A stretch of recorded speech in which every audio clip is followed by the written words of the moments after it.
Okay, now we're on to testimonial video number 3, and let's start breaking down the questions that will help you to develop the content you need for these testimonials.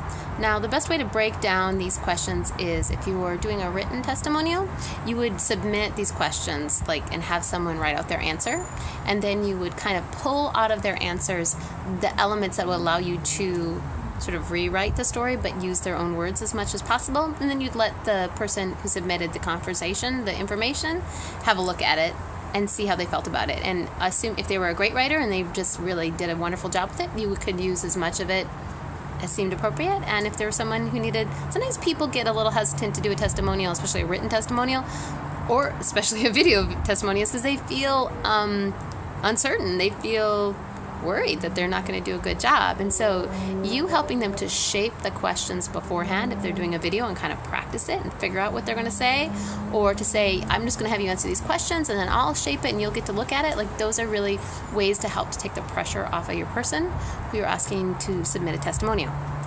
So let's focus this first video on the kinds of questions that will help you to tell the story of before.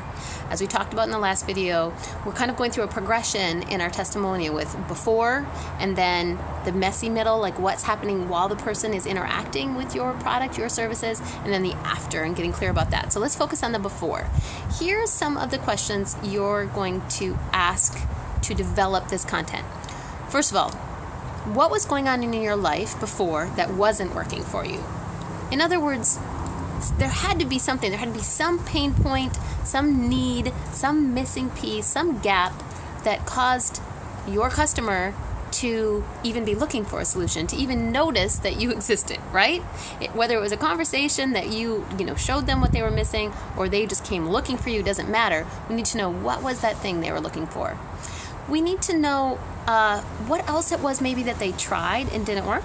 That's a useful thing that's in a lot of testimonials. Like, I did try this, I did try that, and here's why that didn't work for me, or how it didn't get me all the way to where I needed to be, so that we can see that this isn't just a matter of needing the right, that you just happened to be the thing they stumbled on. They did try other things. That's a great thing to add. Additionally, it's helpful to kind of see what were the challenges that your audience was going through as they were trying to select what to do next. The more we can get in their head space and their heart space, the more that the audience can relate to that journey and say, yeah, I feel like that too. I have similar needs. I have similar elements in my journey that are just really a struggle for me. So let's throw those in. Whoa, there was a cat that just ran through my video. Hope you enjoyed that bonus. And the last question that's really useful is to kind of focus in on the tipping point. What is the tipping point that this person had that allowed them to say, that's it, I'm trying this, I need this?